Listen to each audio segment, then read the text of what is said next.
Welcome to part 5 of this series, trying to locate the sons of Noah and where they really went to. In this video we're going to be looking at Arphaxad, son of Shem. And where's the land of Arphaxad? That's what we're doing in this video. Let's see what Japheth says. Now he says that Arphaxad named the Arphaxadites, who are now called Chaldeans. So from Japheth we learn that the Chaldeans come from Arphaxad. Now the Chaldeans are quite important in the Bible because it's actually the Chaldeans that come against Jerusalem and Judah with King Nebuchadnezzar, and the first temple of Solomon's destroyed by the Chaldeans. So that's very important for our knowledge of the Bible to know who these Chaldeans are. Let's see where this word originates from. So it says the name Chaldea comes from the Greek Chaldea, and then from the Akkadian Kaldu, or Kazdu. Okay, so it says Kazdu, and this in the Bible is written as Kazdim. So what they're saying is that it may come from this character called Kesed, and Kesed is identified as a son of Abraham's brother Nahor. So let's look at the family tree again. Okay, so here's Abraham and his brother Nahor. He has a son called Kesed. So they're saying that the Chaldeans may be named after this Kesed, son of Nahor.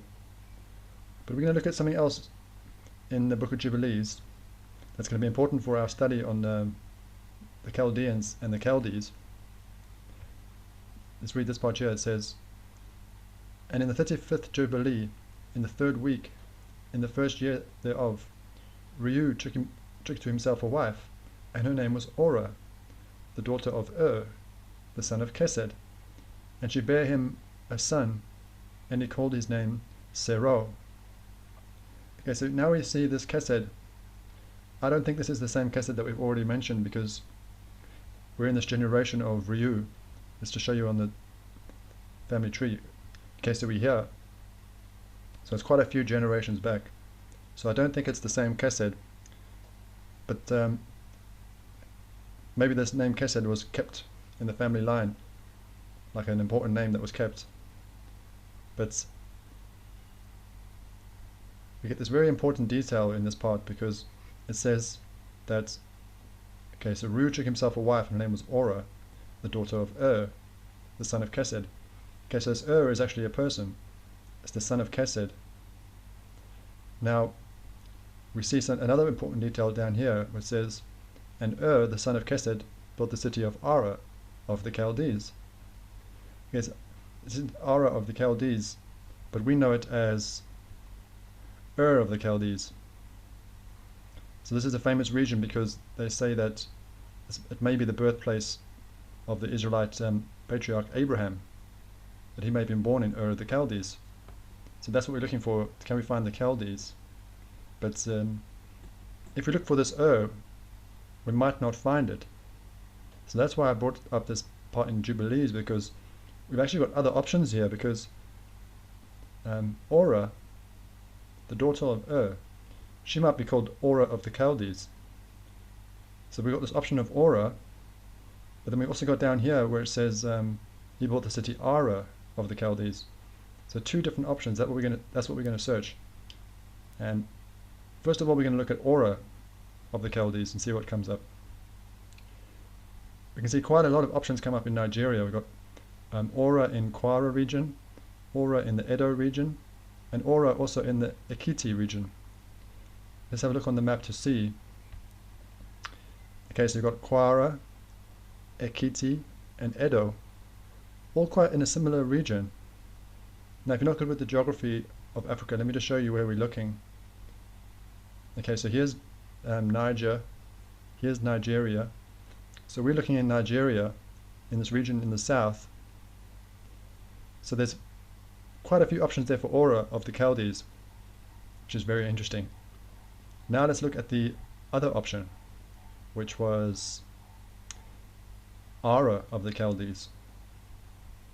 And for Ara, we have two options in this nearby vicinity that are quite interesting. Is this Ara, which is Niger in Zinda, and Ara, Niger, Maradi. but there's also a few options in Nigeria as well. So quite a few options, but I want to show you these ones in Nigeria because I think these could be important. So let's have a look to see these regions of Zinda and Maradi in Niger. Okay, so here's Zinda and Maradi, also quite close to each other, which could be important, maybe showing that this was like a kingdom of Ur or Ara of the Chaldees. And just to show you where we are again, so now we're actually in Niger, and we're looking at this region here on the border between Niger and Nigeria. So that's very fascinating that we've got these two different options where we've got Aura of the Chaldees potentially in the south, but Ara of the Chaldees possibly in Niger, on this border between Niger and Nigeria. Now this is the next part I want to show you, because it says here that the other sites traditionally thought to be Abram's birthplace are in the vicinity of the city called Edessa. Now Edessa is a very famous kingdom in the ancient world because of the history of the Crusades and Christianity. Let's look at Edessa, because this also gets very interesting, because there's a few different ways. Now they say this Edessa is a predecessor of modern Urfa. Okay, and this Urfa, there's a few different ways this has been, you can pronounce it, and the I'm not going to say derivations because I always mess that word up. Let's just say options.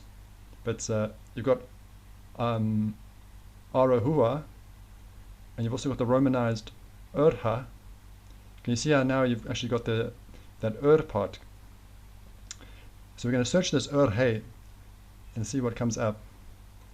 And we get Urdho, Nigeria, and Urd-Ohi, Nigeria. Now we're actually starting to see that potentially that of the Chaldees. And these two options, it's in that same area where we've already looked, Edo. Okay, so now we've got, we first had Aura of the Chaldees potentially, but now we're also starting to see this Urdho. But the next one was even, I think, closer, because you can see Orha, because now you can start seeing that Aura of the Chaldees a bit more. And when you search this one, we get Orhua, and it's again in that same region, but this, I think that's an even closer variation, Orhua, when you compare that to this Part6, Arhua. So it's very close. So what we could be looking at, just to kind of summarize, is, let me go to this map, it might be better. Potentially we've got Aura of the Chaldees in southern Nigeria, but it could also be the kingdom known as Edessa as well. And in the north, we saw that Ara of the Chaldees. And then I saw this other thing which was quite interesting. If we just go further down, and notice that it's connected to these other sites like Uraratu. See that Uraratu, we've spoken about, we're going to speak about Uraratu, so that could be important. It's in a similar area.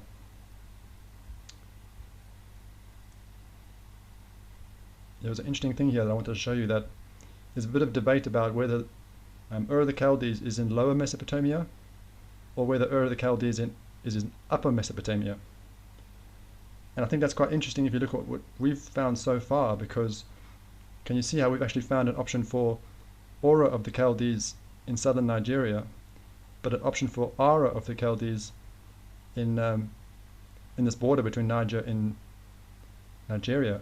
So to the north of Aura of the Chaldees, we found Ara of the Chaldees. So we maybe actually found proof to kind of explain this confusion, that we do have this Aura in the south and this Ara in the Ara in the north.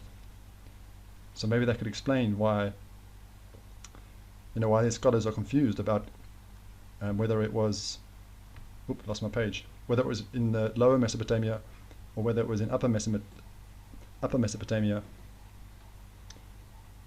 And I couldn't help notice when I was looking in these regions of Niger and Nigeria that there was actually these mountains. And when I saw this, I thought, could this be connected? I don't know how you pronounce this. I don't think it's like pronounced in English like air. I don't think you would pronounce it that way. See, it's got it A-Y-R, Ayer, the mountains. And this is in Niger. So I was just wondering that, because we're looking for the Chaldees, whether these mountains could be connected because of that, it caught my eye, that similarity. So that's why I had that picture up at the start of these mountains. So I think that's going to be a very interesting avenue for exploration now, because we could be thinking about this kingdom of Edessa in southern Nigeria, and we've got all this history that we can look at and investigate, a lot of history for this kingdom. So that's very, very interesting. Now,